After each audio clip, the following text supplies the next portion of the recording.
What's up, Facebook? Welcome to the special Spider-Man event we have in promotion of the new movie and for Spider-Man Homecoming coming out on DVD in one day, actually. So with us here today, we've got the director of the new film along with an expert researcher who's here to answer any scientific questions that you guys might have about the web slinger. We're going to start this off with a few questions that are coming in from you guys right now.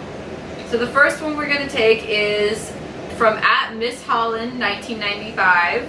Where's Tom? Kind of stupid. Bruh, That's a stupid question. That's not a good way to start this off. But he has things to do. Okay. Alright. I mean, he's a pretty famous actor. He's a pretty Okay. famous actor. We don't actually know where Tom is presently, but I can tell you he's definitely not in my basement. The next one is coming from @StephenStrangeIsMyDoctor, and the question is, throughout all of the Spider-Man movies, there were many amazing special effects used. What's an example of the effects that didn't use CGI or were manipulated in post-production? That's a good question. That'll be me. So one example of an effect that did not require CGI was the fog in The Amazing Spider-Man in 2002. And this fog, Praxire Inc. actually provided a particular combination of oxygen and nitrogen, which created this kind of fog effect, and they had to lower the temperature of the fog by exposing it to refrigerants, thereby increasing the density and causing the fog to sink, which caused this like creepy kind of like crawling effect. It's pretty cool.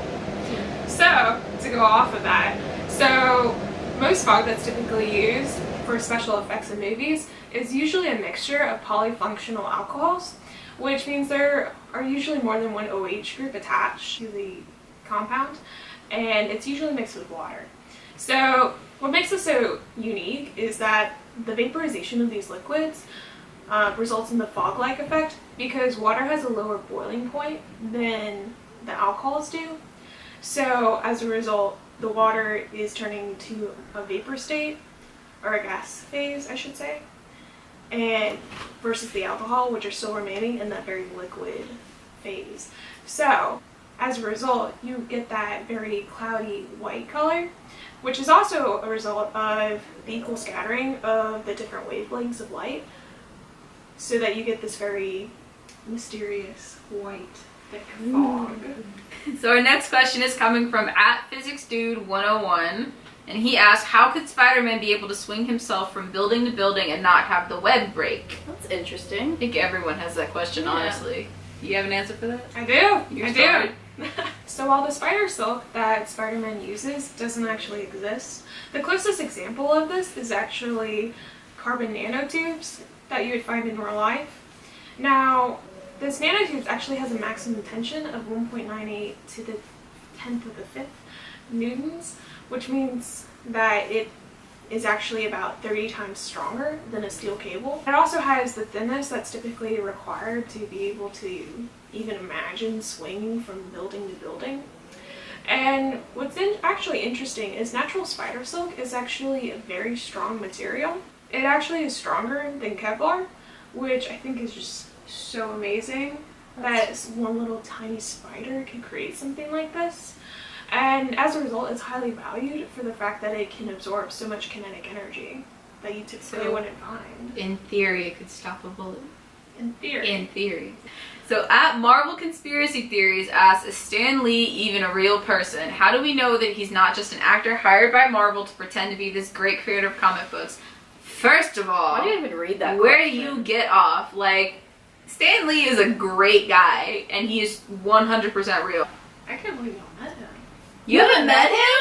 No. Bruh. Well, here's your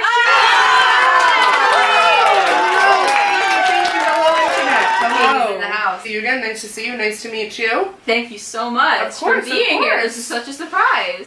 So I know that, you probably are always really busy, but do you think you could stay and answer Yes, those absolutely. questions? Shoot. So I know that a lot of people have probably asked you this question in the past, and you're probably tired of answering it, but for our viewers out there, I guess they all want to know, what is it that got you into comic books? Great question. Comic books were, always my thing. I was really into art. So I got a job at a publishing company. When I found out it was for comic books, I was like, oh, this is a win-win. So I could never really draw well myself. So I would give the artists at the publishing firm my ideas and my stories, and I would watch them put it into a comic. And I was so fascinated by the fact that my thoughts and my ideas could transpire to these beautifully illustrated comics that were just thoughts a mere moment ago. So I like that. I like that aspect of it. That's a good way of putting it. Yeah.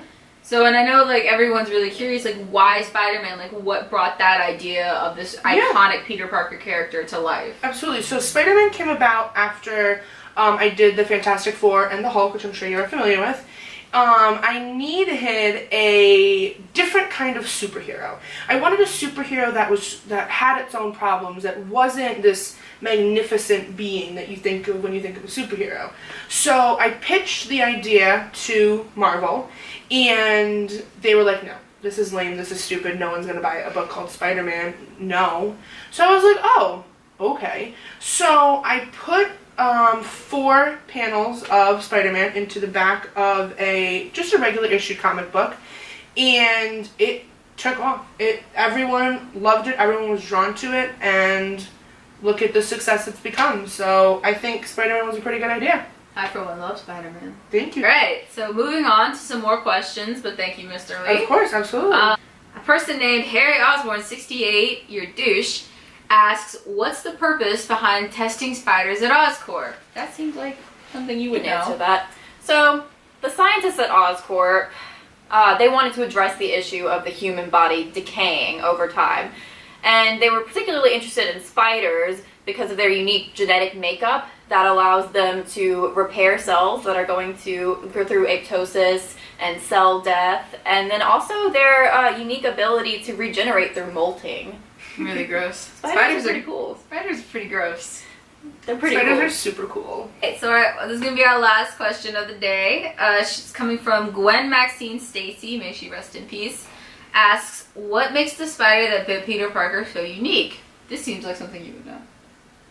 Okay. Pretty knowledgeable, pretty smart. Thank you.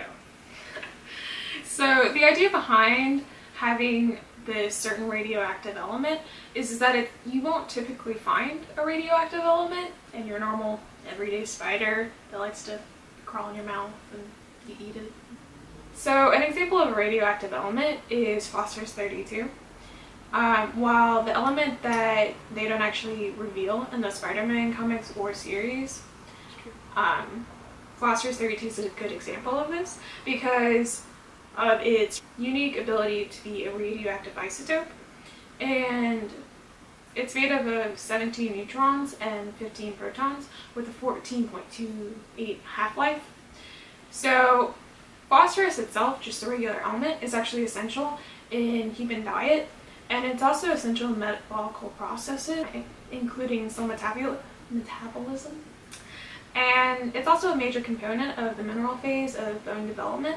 So in theory, this radioactive element would give a regular spider just very unique characteristics that could, in theory, possibly lead to such effects that you would see in somebody like Peter Parker.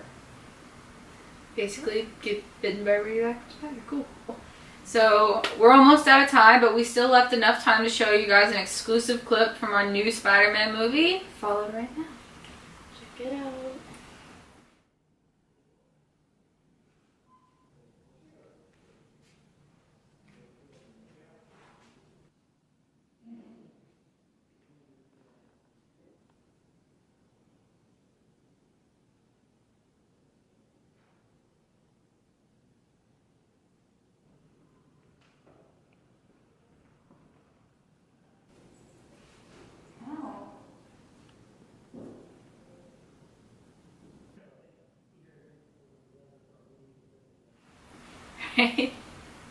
So thank you all so much for joining us today. We hope you had as much fun as we did with these questions and the great cameo by Stan Lee.